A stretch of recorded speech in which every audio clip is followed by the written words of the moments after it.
it's Alicia here, and I wanted to film a video about how identifying with your illness or disease is really limiting and actually is not helping you heal. And I did film a separate video about all the ways that we lose our energy or lose our power and how to claim that back. And there's 4 ways that we lose our energy, and one of them is through identity. So the 4 ways are how you identify yourself, others, so are you like giving your energy and your power away to others, the past, and the future. So is part of your energy still in the past and the things that have happened and feeling like you're a victim to them? And the future, are you worried about what is or isn't going to happen, or constantly thinking about what you want to happen and putting your energy into the future?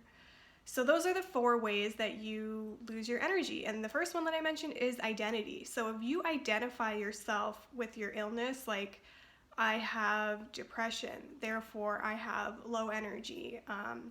I have fibromyalgia, so I'm just going to be in pain for the rest of my life. I have MS, I have lupus, I have whatever. And especially if you call it my depression, my chronic fatigue syndrome, my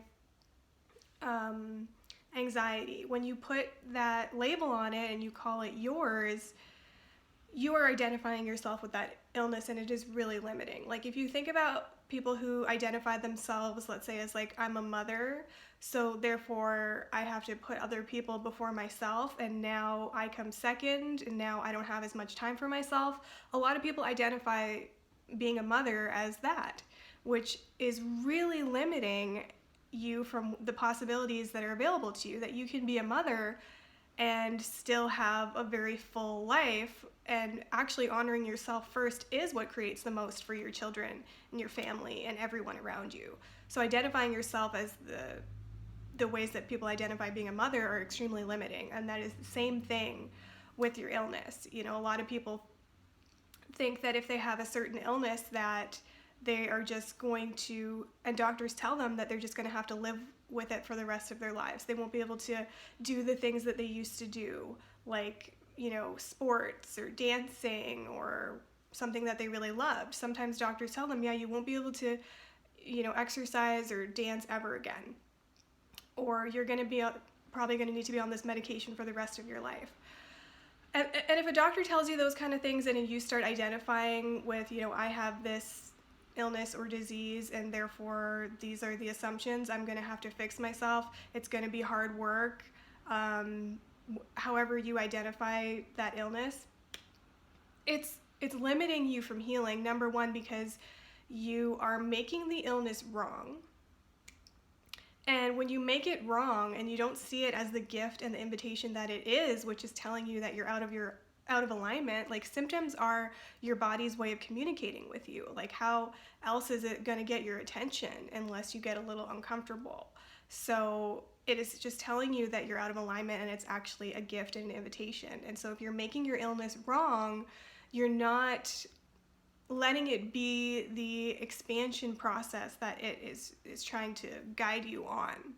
So what will help instead of identifying with your illness would be to, and especially if doctors are telling you, like, this is what your diagnosis is, this is what that means for you, these are the medications you have to take that are known to help heal or whatever. And the question that you should be asking yourself, or that will help you, is this true for me? When the doctors tell you this, instead of just identifying with it, tune into your body and ask, is this true for me? A lot of people ask questions like, what's wrong with me? How can I fix myself? And they want to know what their diagnosis is, and they think that something is wrong and that they need to be fixed. But asking better questions is something I learned from my mentor, Dr. Kim DeRamo, and is one of the tools in the book that she wrote called The Mind Body Toolkit, which helped her heal from like chronic illness that wasn't resolving. So asking yourself better questions like, is this true for me? Or what if it didn't have to be this way?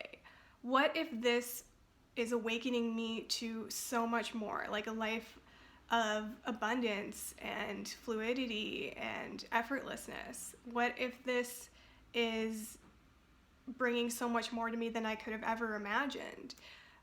Any sort of question like that will bring you into a higher frequency.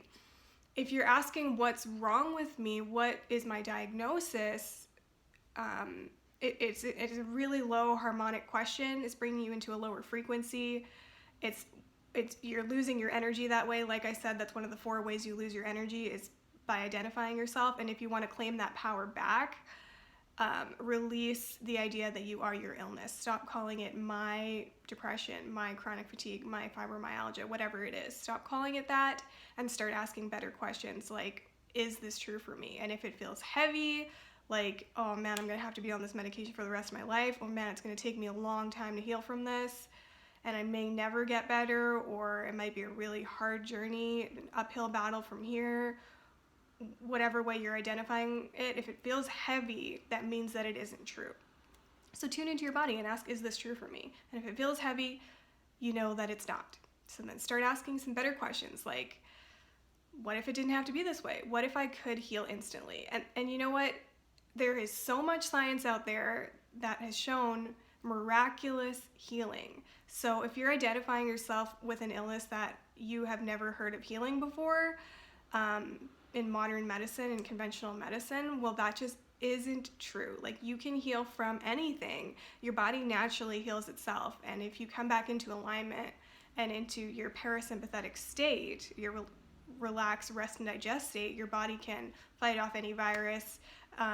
Your gene expression changes, your DNA expression changes, your cells are listening to everything you're saying. If you want to learn more about this stuff, Dr. Bruce Lipton has some pretty good books about it, like The Biology of Belief and The Wisdom of Your Cells, that explain how your cells have memory and are listening to everything that you're saying. So when you say those words out loud, like my illness, something's wrong with me, I need to fix myself, you're resisting the invitation that the symptom is coming up for, the reason it's coming up for. And resistance is exactly what keeps your symptoms in place. So making it wrong, making illness wrong, feeling like you need to fix yourself or something's wrong with you is resisting it, rather than seeing it as, you know what, how is this the best thing that could have ever happened to me? How is this inviting me to so much more and showing me where I'm out of alignment and where so much more is available for me? So start asking yourself those questions instead of identifying with your illness. So I hope you found this video helpful. If you did, give it a thumbs up, hit subscribe, and hit the bell button if you want to be notified the next time I upload a video. So thanks for watching, and I'll see you in the next one.